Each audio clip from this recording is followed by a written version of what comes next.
Thank you, Ansgar, for the introduction. So today the plan is that I'm going to try to do something slightly different from the usual. So for the 1.5 hours, I will be talking for about 1 hour on the uniqueness, non-uniqueness of steady state, and also I will be discussing a little bit about the dynamics of the aggregation-diffusion equation. And then for the rest of the 30 minutes, it's going to be a mini open problem sections where experts like Jose or Lee, they're going to present some open problems regarding this equation, and maybe by the end of the workshop, you will be able to solve some of them. Okay, so let's see. Okay, so let me continue with this equation. Yesterday we have seen the aggregation-diffusion equation, and again, as I explained that, I will be focusing on the case where the diffusion power m is either linear or m is bigger than 1. Okay, so it's either linear diffusion or degenerate diffusion. And as for the interaction potential W, throughout the talk, I'm going to make it an attractive potential, which means that it is radially symmetric and increasing in the radial direction. Okay, so last time we discussed a lot about the analysis of this equation is heavily relied on the fact that it has an associated free energy functional where the first term corresponds to the diffusion term. So the first term favors spreading, the second term favors concentration. Okay, so mathematically, you can also see the competition both in the evolution and also in the free energy functional. And last time, using this continuous Steiner symmetrization, we discussed that so all the steady states that have finite mass, that are L infinity, are radially decreasing up to a translation. So for today, we are going to continue our investigation to discuss the uniqueness versus non-uniqueness. But before that, I want to explain a little bit about why we need to impose the assumption that the potential W is radially increasing. Okay, so it's another assumption that is often made is that the potential W could be repulsive in short range and attractive in long range. So this corresponds to the potential that are radially decreasing at short distance and then increasing at larger distance. So in this case, in general, we do not expect the steady state to have any symmetry. Okay, I'm stealing a very nice picture from the work by Kolokonikov, Sun, Uminsky, and Bertozzi, where they are considering a family of potentials W, where it has two parameters A and B. Okay, so what they are showing here is, so depending on the value of A and B, they do the numerical simulation and they see that as t goes to infinity, what does the steady state look like? Okay, so as you can see that for certain range of A and B, there can be many very intriguing patterns, like like right here. And in general, the steady states certainly are not radially symmetric. Okay, of course, their model doesn't have any diffusion in it, but you can imagine that even if you add a little bit of diffusion, there's no way that things like that can suddenly become symmetric. Okay, so that is why in our model, because the diffusion effect, the local repulsive effect is already taken care of by the diffusion term. So that's why we assume that the the potential is just attractive, and the symmetry results hold under this assumption. Okay, now let me move on to the next question. So let's say that I fix a given mass. We already know that the steady states are radially decreasing, and the next question would be that, well, what can we say within the radially decreasing class, right? So are they unique within this class? So previously, the uniqueness result is known in the following cases. So for Newtonian potentials, there's a very beautiful work by Li and Yao back in '87. And again, their motivation of the work comes from the fact that the steady states are the ground states in a model for star formation. And so they prove that so the radial steady states are unique in this diffusion-dominated regime. So they are using the fact that, well, the Newtonian potential is the magical potential, where if you are looking at the mass concentration function, it actually satisfies a local ODE instead of a non-local equation. And then based on this idea, In-Won Kim and myself are able to generalize it to the potentials that are given by Newtonian convolved with some radially decreasing potential. And Jose, Castorina, and Volzone proved it for Newtonian potentials in general dimension and also 2D. Okay, so the uniqueness of steady states is also, of radial steady state, is also known for a general power law potential, which in the family of Reed's potentials in the diffusion-dominated regime, where the study is also heavily based on the fact that the potential needs to have an exact power law structure. Okay. However, we do not want to assume any particular formula of the interaction potential. So we just want to make the assumption that W is a radially increasing potential. Okay, so W can look like that, or it can look like a more smooth potential. Right? So we don't want to impose any condition on any of the power law structures or convexity. So for convex potential W, the uniqueness is actually known. So the reason is that McCann has introduced a notion of displacement convexity, where he shows that so for the energy functional, it is convex along any geodesics in the two Wasserstein if W is convex. Okay, but we do not want to impose convexity in the potential, because a lot of the potential, like Newtonian or power law or in general, are not convex. So to our best knowledge, the only result that works for a general radially increasing potential is the work by Berger, DiFrancesco, and Franek. So their work deals with a general C2 attractive potential. However, this is the first work in 1D, and later Kaib generalizes to multi-dimension. But their work is has the assumption on the regularity of the potential, so which is not allowed to be singular. And another restriction is that it only works for the special power where m is equal to 2. So the reason for this is because when m is equal to 2, both the diffusion term and the aggregation term carries a quadratic power of rho. And then in the Euler-Lagrange equation, they both just have one power of rho. So somehow their work is using this heavily. And so these are the previous results. And then together with Matias Delgadino at UT Austin and Shukai at Oklahoma State University, we look at this problem. And our results shows that, well, it turns out this m equal to 2 power turns out to be the threshold between uniqueness and non-uniqueness for a general radially increasing potential.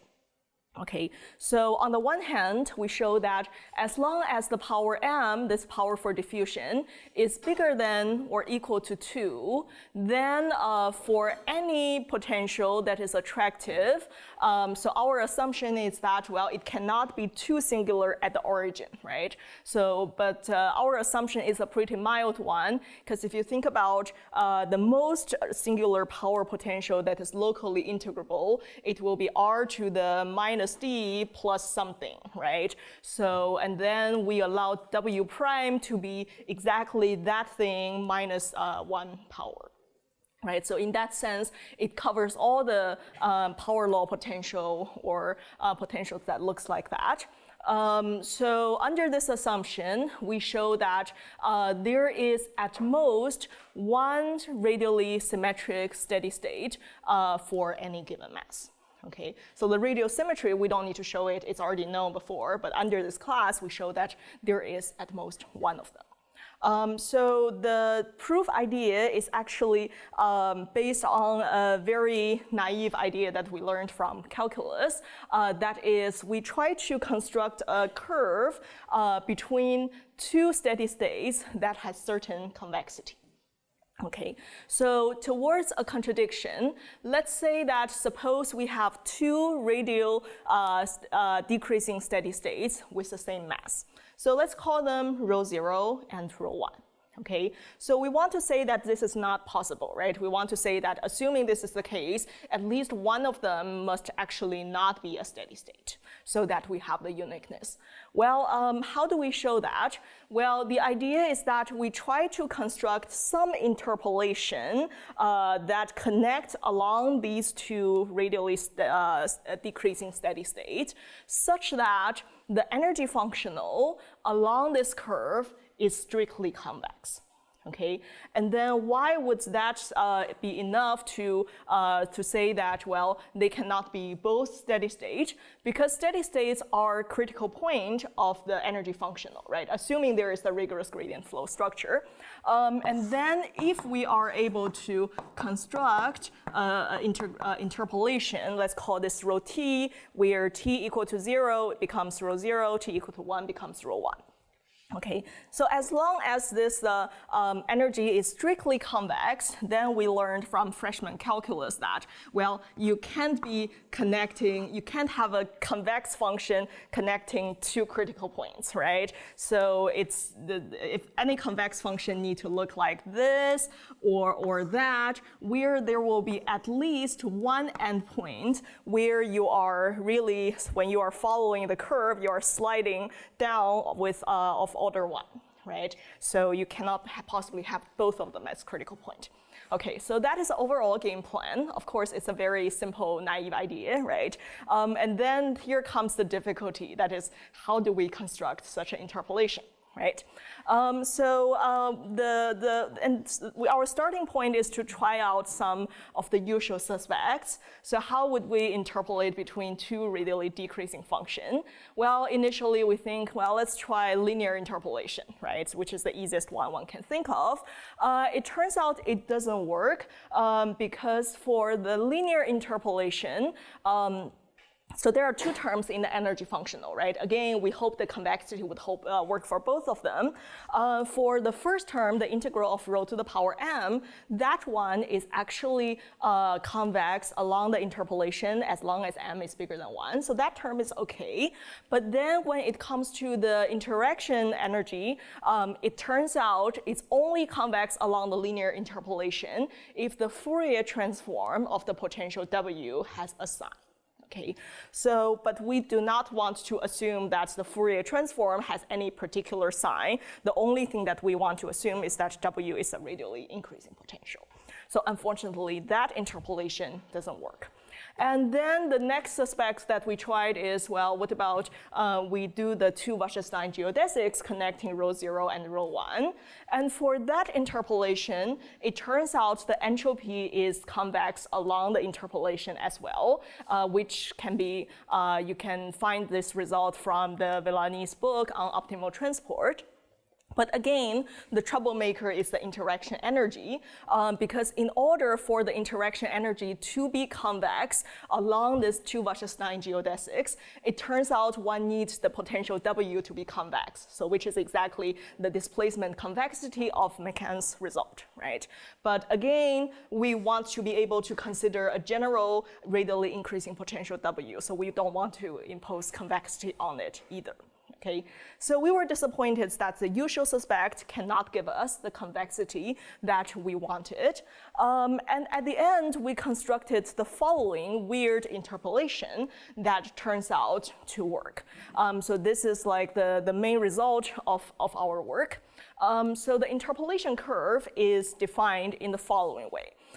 So to make life easier, let me first explain to you how did we define the interpolation curve for step functions, and later I will be defining how to interpolate between two arbitrary radially decreasing functions. Okay, so without loss of generality, let's say that rho 0 and rho 1 both have the same mass, which is equal to 1. Okay, so assume that they are both step functions which has n horizontal layers with mass 1 over n in each layer. So on the left, this is the picture of row 0. On the right, it's a picture of row 1. Let's set n equal to 2 for now. Okay, so there are both step functions with 2 steps where each step have mass 1/2. Okay, so our interpolation works in the following way. So in the middle, at any t between 0 and 1, we want to force them to also be a step function with mass 1/2 and 1/2. Okay, and then how would these steps change? Well, so we want the height of each step to be a linear interpolation between the left and right. So for example, if we look at the yellow block there, it has height A0 on the left, it has height A1 on the right. So in the interpolation, we want the height to be linearly interpolating between A0 and A1. Okay, and then meanwhile, we want to keep the mass of the step to be unchanged throughout the interpolation. And as for the width of it, we don't have any choice, right? It just have to automatically adjust itself to make the mass to be a constant. Okay, so that is the interpolation for step functions. Notice that this interpolation is neither the linear interpolation nor the geodesics in 2-Wasserstein or any p-Wasserstein metric. Okay, so that is our definition. And for general radially decreasing function, intuitively it can be seen as an n goes to infinity limit of the previous picture. Okay, so this is how we finally define it between 2 arbitrary radially decreasing functions with the same mass. So on the left, this is the function rho that is a radially decreasing function with mass equal to 1. Okay, so then for any given mass s that is between 0 and 1, there will be a unique height h such that below this horizontal line, there is exactly mass s, right? When s is equal to 0, the height will be equal to 0. When mass is equal to 1, the height will be whatever the maximum value of rho, right? So there will be, once you give me a rho, there will be a hs that is uniquely determined by rho. Right. Okay. So it turns out so it also works in the other way that once you give me a height function h, we can uniquely reconstruct a radially decreasing density rho. Okay. So rho and h, this is like a 1-to-1 mapping. And now, so what the interpolation that I described to you in the previous page actually corresponds to the interpolation where when you give me 2 functions, rho 0 and rho 1, we look at their corresponding height functions, h0 and h1. Okay, and then the interpolation is actually a linear interpolation for the height function, and then for the t that is between 0 and 1, we reconstruct the density rho using this height function ht. Okay, so in that sense, it's actually not that hard to understand. It's just that it's still a linear interpolation. It's just not linear for rho. So the rho formula is actually a quite complicated one, but it's a linear interpolation on the height function sense. Okay, and now I need to convince you that why this interpolation work, and especially where does this critical power m equal to 2 arise in the proof. Okay, so again, I need to show the 2 parts. One is the convexity for the entropy, the other one is the convexity for the interaction energy. Okay, so the convexity for the entropy part is where we will see this power m equal to 2 naturally arise. So the reason is that, well, the entropy part is defined as the Lm norm of rho, right? The integral of rho to the power m. But we can also rewrite this integral as a function of the height function. Okay, so this is a calculus exercise that you can check. That is, the integral can be rewritten as the integral of h to the power m minus 1. Okay, and then it becomes very simple because we know that the h function between rho 0 and rho 1 is the linear interpolation, right? So we just take the second derivative of this quantity and we ask ourselves that, well, what can we say about the sign of the second derivative, right? So we take the second derivative using the fact that h is a linear interpolation. And then it turns out the second derivative of the entropy has an explicit expression, which is some coefficient times an integral where the integral is a positive integral. Okay, so then the convexity actually just depends on the sign of the coefficient, where it is non-negative, so it is convex for m bigger than 2, concave for m less than 2, and it's actually linear when m is equal to 2. Okay, so that is how the entropy changes along this interpolation curve. And then now comes the hard part, that is the interaction energy. So it turns out the interaction energy is strictly convex along the curve for all the attractive potential W. So the way that we prove it is based on the following observation. So if we look at the interaction energy, rho times rho convolved with W. Okay, so of course this energy functional is very nonlinear in rho, right, because of the quadratic power here, but it's actually linear in the potential W.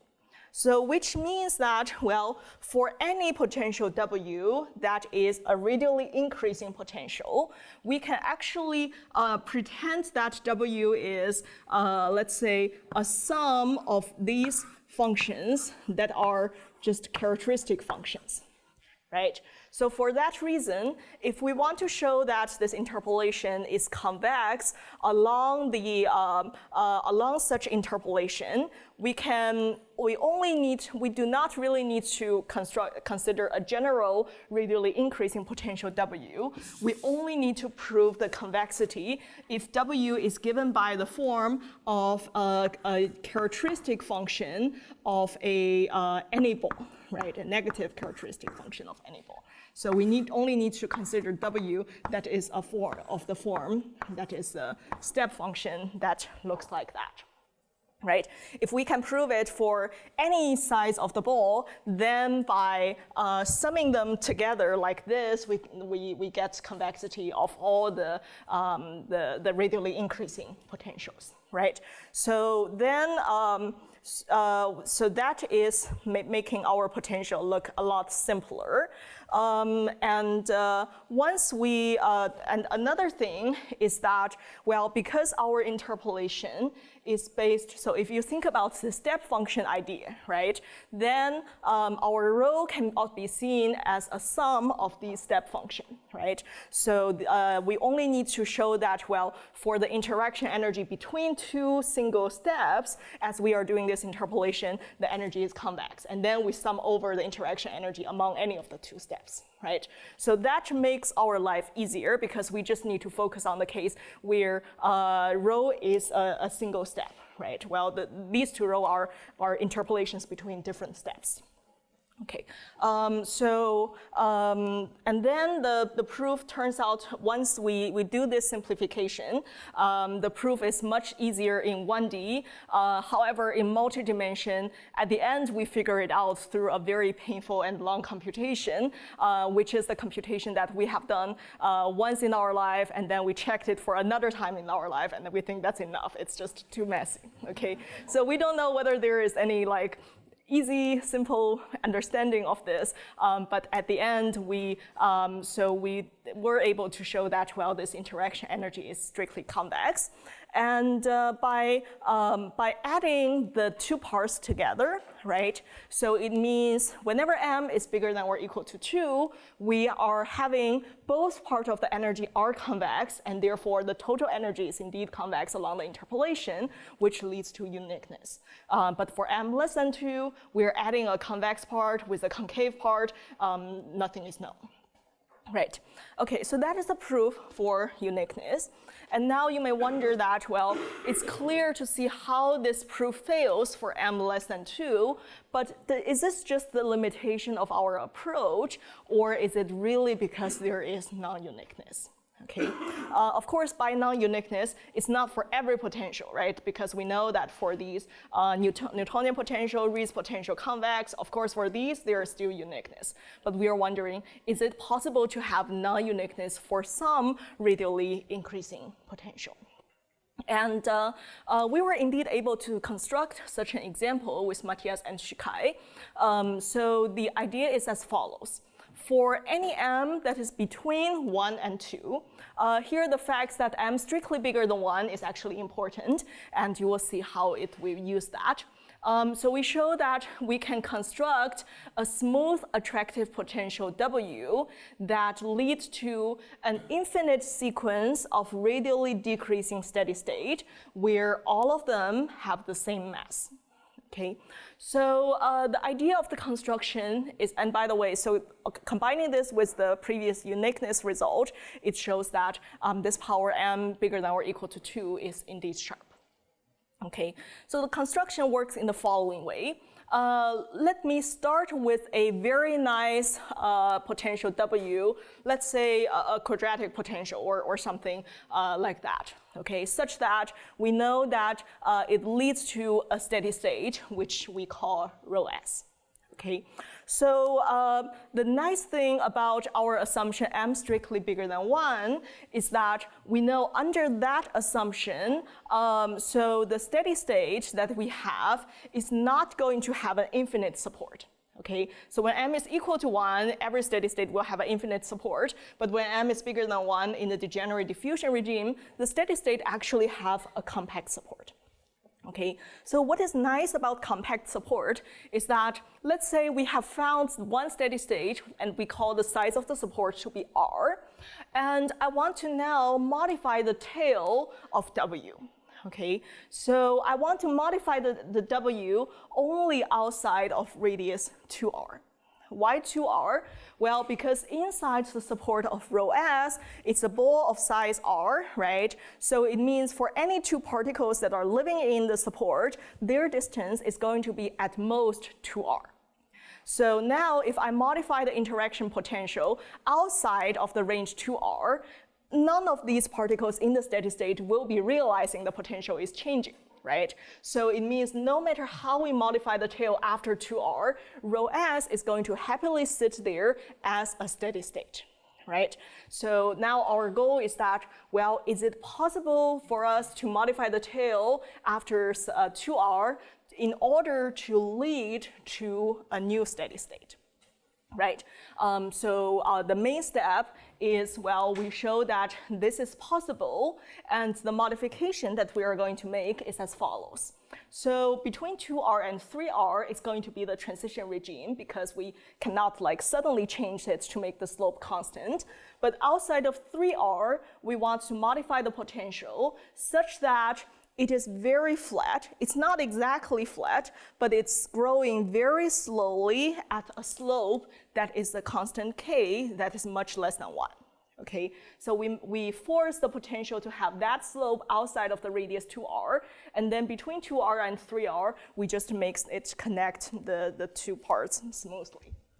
Okay, so now the claim is that we want to show for such construction, if the slope k is strictly bigger than 0, but it's something that is sufficiently small, then we want to prove that such modification will be leading to a new steady state that is different from rho s.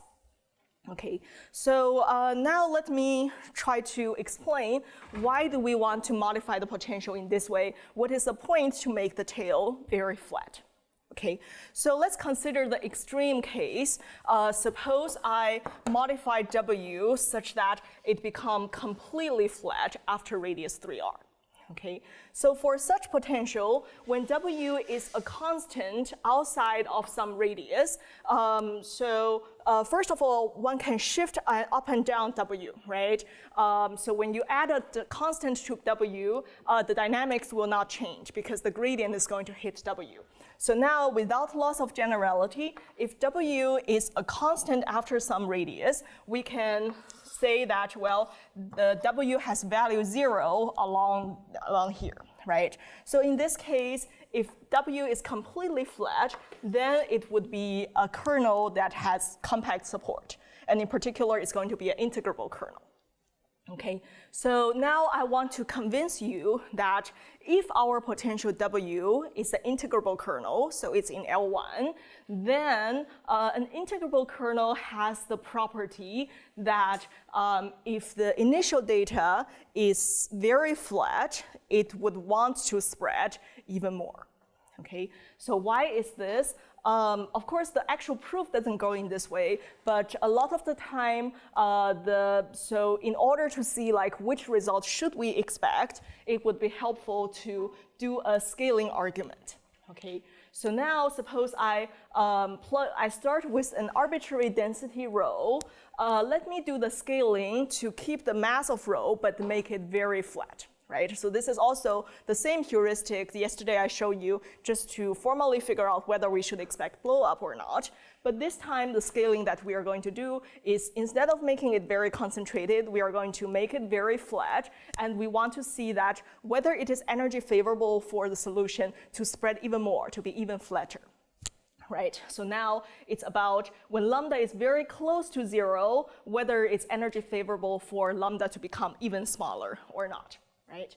So if we are plugging in such scaling into the two parts, then you can see there is and we are using the fact that W is a L1, it's integrable potential, then there will be the two different powers popping out, and you can see that M equal to 2 is the critical power where they are matching each other, right?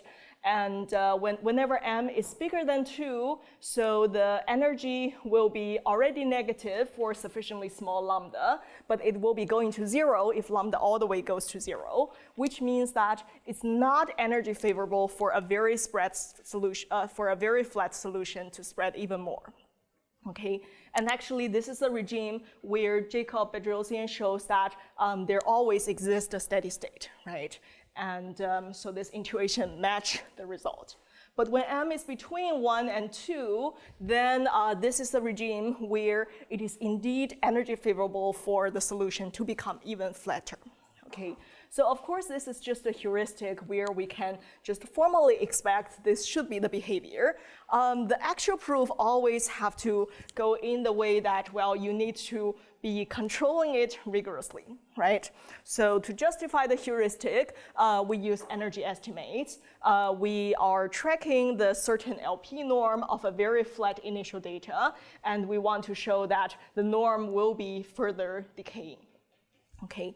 However, one modification that we do is that, well, instead of making it all the way flat, because our goal is not to, we need to construct another steady state, right?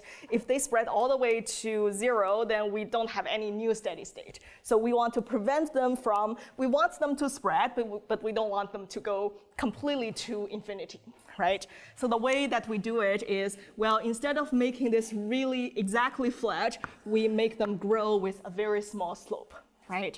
And then we show that as long as the slope is small enough, the solution will still be quite flat throughout its lifetime, in the sense that, so the blue curve is this LP norm of the steady state, and we show that, well, if we start with the initial condition, whose LP, so here we choose P, that is 3 minus M, because it leads to a cleaner computation. So we show that if we start with a very flat initial data, so on the one hand, it's the LP norm will stay small for all the time. And on the other hand, so as long as we are choosing the slope to be anything that is non-zero, you can't really escape to infinity, right? Because no matter how small the slope is, the interaction potential is increasing to infinity as two particles get away. So you don't have the budget to, and the total energy is decreasing, right? You don't have the budget to have a part of mass to escape to infinity. right? So on the other hand, we have this uniform tightness of this solution that is evolving in time. So the first moment of the solution will be uniformly bounded in time. Okay, and now, so remember our goal is to have a new steady state, right? So we have a uniform in time LP bounds to say that the LP norm must be very small throughout the evolution, but meanwhile, the solution needs to have a uniform first moment, and meanwhile, the energy is decreasing along a solution. So putting the three components together will be giving us, so using a quite standard argument, that along a subsequence of time that goes to infinity, the solution needs to converge to something. Okay, and that something will be a steady state, and it will be a different steady state from the rho s that we begin with, because the LP norm is strictly less than that. Okay, so that is the argument. By modifying the tail to be like this, to be a very flat but not exactly flat slope, we prove that there exists one new steady state. And once we are able to go from 1 to 2, from 2 to infinity can actually be done by a pretty standard iteration procedure.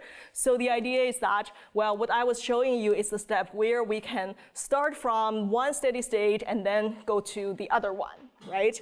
And then once we are here, that new steady state that we arrive at will again have a compact support. So we play the same trick outside of 2 times the size of that support. We again modify the potential, and we get the third one. Okay, and then we iterate this procedure, and because every time we modify the potential, we are decreasing it, so there is some monotonicity in this iteration process, and therefore, as the iteration goes to infinity, we arrive at one single potential that is smooth, that is radially increasing, and it has infinitely many steady state with the same mass. Okay, so that is the non-uniqueness part. And so combining these results together, we arrive at the following open questions that we are not able to solve. So first of all, from the result, you see where m bigger than 1 is playing an important role, because we are using the fact that, well, the steady states really have a compact support. Therefore, we can modify it in the far tail without letting the steady state feel that we are changing the potential. Right?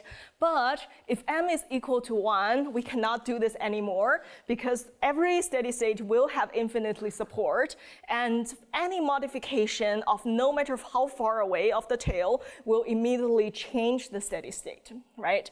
So this is when the important linear diffusion case is the case where clearly our uniqueness proof fails, but our non-uniqueness construction also fails. So in this case, for a generic radially increasing potential, we still don't know whether we would expect uniqueness of steady state or not. Okay, so that is a question regarding the uniqueness of steady state. And when it comes to the dynamics, I would say there are more open questions than there are answers. Okay, so you may notice that, well, we want to understand the long-time dynamics, but up to now, I have been mostly discussing with you what we can say about the steady states. Right? So now let's say that even we are in the case where we know that, well, let's say for n bigger than 2, right? We know that there exists a steady state. We prove that, well, it is radially decreasing. It's actually unique within this class. But then the question is that, is this steady state actually the global attractor of the dynamics? Right? Intuitively speaking, you may expect that, well, if this is the only possible thing that they can converge to, then maybe it should attract all the solutions, right?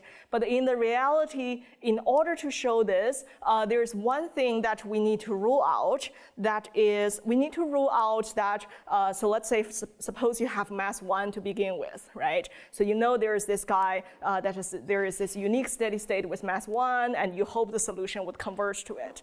But what if, as time goes to infinity, you have, let's say, half of the mass, or maybe even the total whole of the mass is escaping to infinity? infinity as time goes to infinity. Right, so that you may be converging to a steady state with strictly mass less than 1, or maybe not converging, just spreading out to 0, right? So that is the only thing that we need to rule out. Once we know that there is no loss of the mass to infinity, then one can run a soft compactness argument to show that, well, you have no choice but to converge to this guy. Right?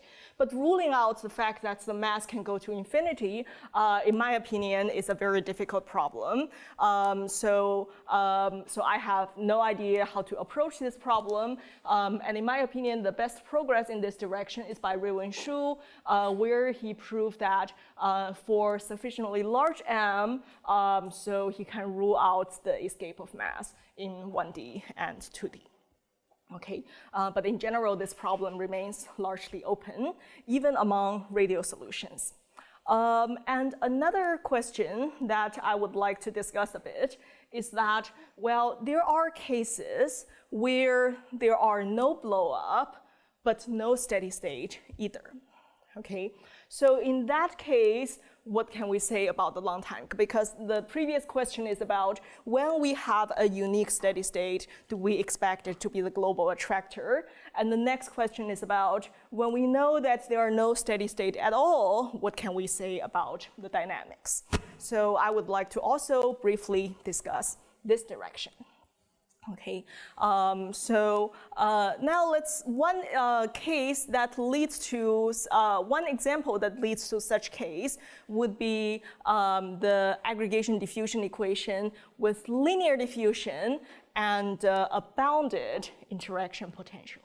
Okay, so from now on, let's again consider the same equation. Just take the m to be equal to 1, okay, a very simple linear diffusion.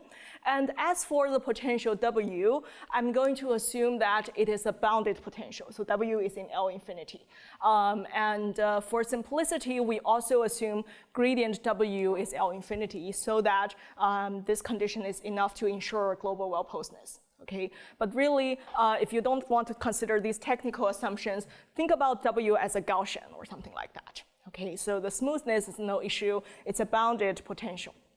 Okay, so for such potential, once W have certain regularity, the global well-posedness is no issue. So one can easily show that the solution is globally well-posed and its L infinity norm is globally bounded, so there won't be any blow-up.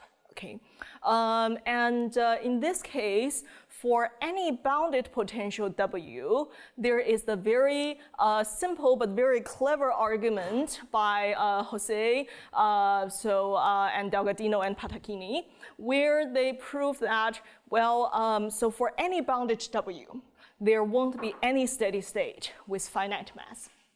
Okay, so the proof is a very simple one. The idea is that, well, suppose there is such a steady state. Okay, so first of all, what is the Euler-Lagrange equation for the steady state?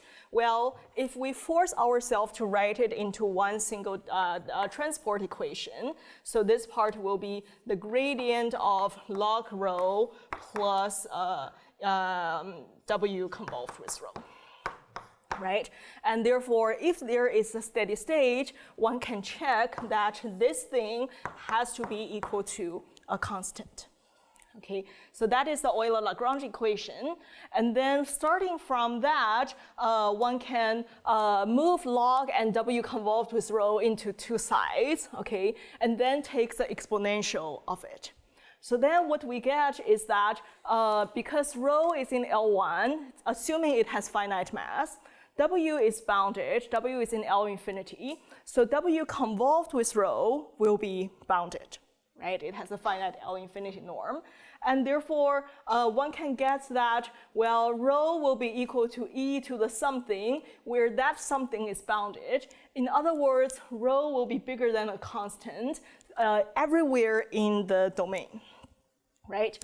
But then it means that, well, rho is uniformly bounded below, so it has to have infinite mass. Okay, so this is a very quick and clever argument to show that there won't be any steady state for bounded potential with finite mass. They also give some sharp criteria for more general W, but let me not discuss this. Let me just focus on the case of bounded potential. Okay, and we would like to understand that, well, in this case, we know the solution is globally bounded, it can't converge to anything, therefore, should it decay to infinity as time goes to infinity? Okay, and if this is the case, maybe it's reasonable to expect that it should decay according to the heat equation scaling.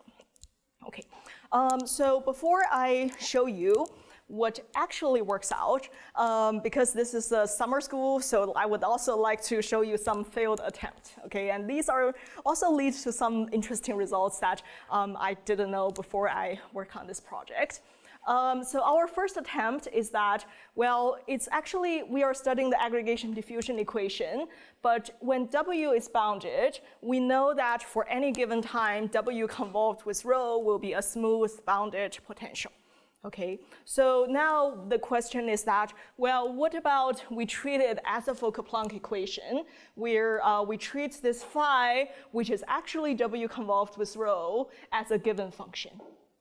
Okay, so now the question is that for the Fokker-Planck equation, if we are having the drift potential, it's given, it's bounded, it's smooth, it's something as nice as you can imagine, then does the solution have to decay like heat equation scaling?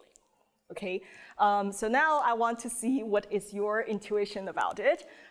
For phi that is a fixed potential, that is only depending on space, not depending on time, what do you think the result will be? Raise your hand if you vote for yes, that is the solution will decrease up to the heat equation scaling.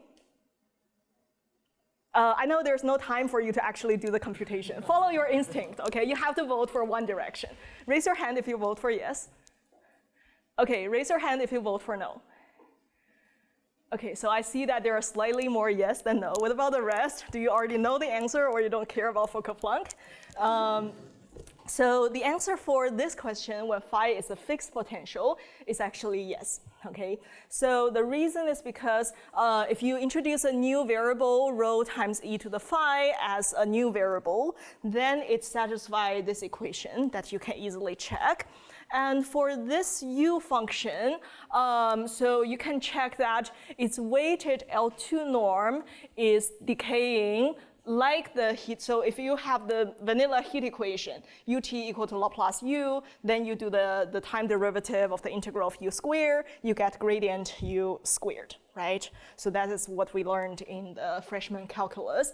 And here, if you do the evolution of the weighted L2 norm, you get something similar with the weight e to the minus phi, okay? But phi is a bounded function. When you are doing e to the minus phi, it's like it's bounded above and below, right? So this is really comparable to gradient u squared itself.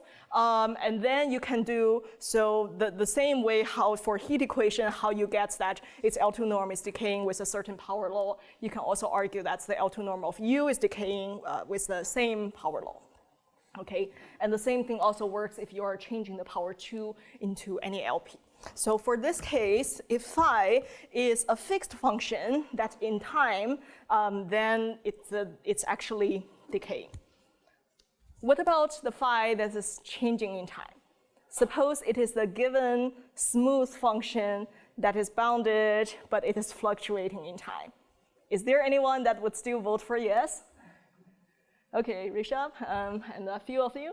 Anyone would vote for no?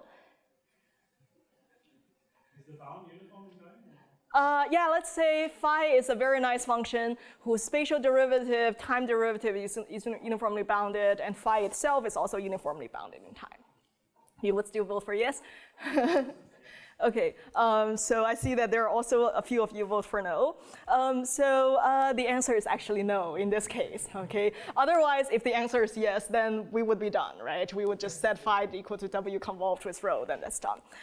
So the reason that I want to share it with you is that, so this is really an eye-opening mechanism for me. So Jose actually pointed this out to us.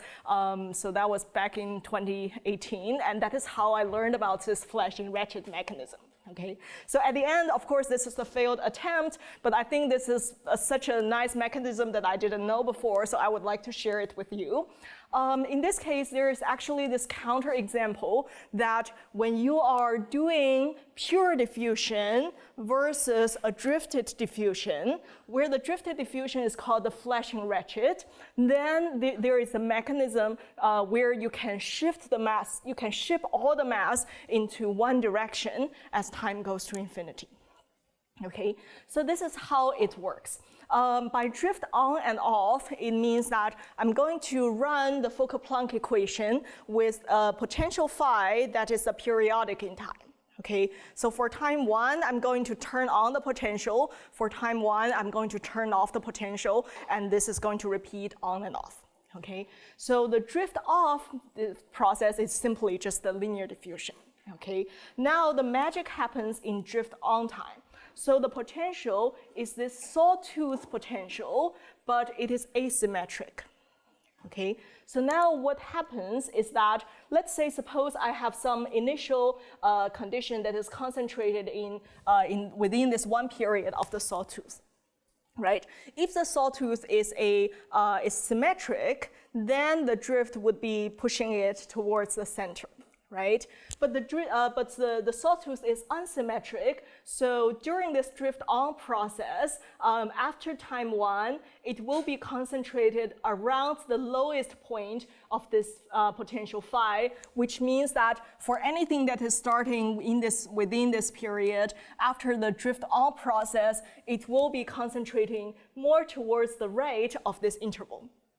Okay, and then, so we run the equation for time 1, that is drift off. So it's pure diffusion, right? Which means that after this time, we are going to have like a more spreaded out Gaussian that is centered at this point, right? So you see that after this time, so the mean doesn't change, but if we look at like which period does these points belong to, there will be more points that belong to the right period than the ones that belong to the left, right? And then now after another time, we do the drift on, right? So for the things that are stuck in the middle, they will be still like concentrated here, but for these green parts, they will be concentrated on the shift to the right. So in the sense that after one period, you see that, well, there will be more mass that is shipped to the right than it is shipped to the left, right? So in this sense, if we run this process as time goes to infinity, then, so if you track, for example, the center of mass, it's actually going to be going that way as time goes to infinity. Okay, and now how would this lead to the lack of decay, you may wonder? Well, so if we design the ratchet in the way that there is sawtooth that is acting in this way, which is shipping things like a conveyor belt in that direction, and then on this part, we do the sawtooth in the other way that is shifting the mass towards the left, right? So this will be, as time goes to infinity, so both of these two conveyor belts have to prevent things from escaping, right? So it means that it's possible to design a potential such that there's no decay for periodic drift. Okay, yes? How is it, how does it break the energy estimate down? So where does it end? Oh, because there will be a time derivative that is hitting phi. Okay, so yeah, that is the part that breaks it. Yeah. So yeah, that is a failed attempt. So at the end, it means that we cannot just treat this W convolved with rho as a given potential, which is disappointing. But this is the thing that I learned it was really eye-opening to me. So I would like to share it with you. Okay. So at the end, what ended up working is that, well, so we really have to use the fact that this W convolved with rho is not a priori given. It is part of the equation. And in that case, we do have an energy functional that we know is decreasing. Right? So we have to use the monotonicity of it. And so it turns out if we are tracking the evolution of this energy in the right way, then there is a way that we can say the energy is decreasing to infinity with a sharp rate, where it is bounded by, it decreases like a constant times log t plus something. And I say it is the sharp rate because if you plug in rho that is just this Gaussian profile, this is the solution of the heat equation, then the integral of rho log rho is decreasing at exactly at this rate, this same constant times log t. Okay, so the reason we were able to show this is, well, we already know the energy will be decreasing, right? And it can be written in this form. And again, by introducing the same variable, rho u equal to rho times e to the phi, where here phi is equal to w convolved with rho, we can write this time derivative of the energy that is connected to the gradient of square root of rho u. Okay, so now at the end of the day, the goal is that we want to derive a differential inequality connecting the time derivative of E with E itself. Okay, so when we arrive at this differential inequality, you solve it, you will be getting the decay. So now the question is that how do we relate this right-hand side with E itself? Okay, so that can be done by combining the Jensen's inequality with Scagliardo-Nirenberg inequality. So once we arrive at this, we get that E is indeed decreasing with the sharp rate. But that just gives us the entropy is decreasing, right? It doesn't tell us more information about, well, what is the profile of rho is going to look like. And that will also require some of the quite technical side, which I'm going to hide it to you. But let me just mention the final results that we get together with Jose, David Gomez-Castro, and also Chongchen Zeng. We are able to show that, well, if we impose some additional integrability of W in addition to the boundedness, then we can show that the rho is really decreasing to this self-similar Gaussian solution of heat equation in the L1 norm as time goes to infinity. And we are also able to quantify, well, what is the decaying rate. Okay, so that is what we are able to get. But again, let me pose two questions that are still very unclear to us. One question is that in the previous page estimate of this E, we are really using the boundedness of W in a crucial way. Okay, so for example, we are using it in the crucial way that, well, when W is bounded, U is comparable to rho. Okay, but once we allow W to increase to infinity in a very slow way, so for example, suppose W increase to infinity very slowly, much slower than log. In this case, it's still known that there are no steady state. Okay, however, this proof fails. So in that case, when W have very slow growth at infinity or very mild singularity at origin, it's still known that there are no steady state, but we don't know how to control the dynamics as time goes to infinity. Okay, and so let me finish with a question that is, I think it's very far from getting an answer. It's more of a philosophical question. So suppose we have an interaction potential such that we know there's no blow up and there's also no steady state. Okay, so what are the possibilities? Is it always true that the only option of the dynamics is to decay, or can one find a counterexample that doesn't do that? Okay, so we don't know the answer to that. Of course, like our work is an attempt to say that, well, under these extra conditions, we do have the decay. But in general, so we don't know the answer for more general potential W. Okay, so that's all I want to talk about regarding the steady state and dynamics of the aggregation diffusion. In the afternoon, I still have 45 minutes where I'm going to talk about some new results by coupling the Keller-Siegel equation with fluid equation. But for now, for the rest of the 30 minutes, I would like to leave it to experts, Jose and Lee, so they can pose some open questions related to aggregation diffusion equation. Thank you.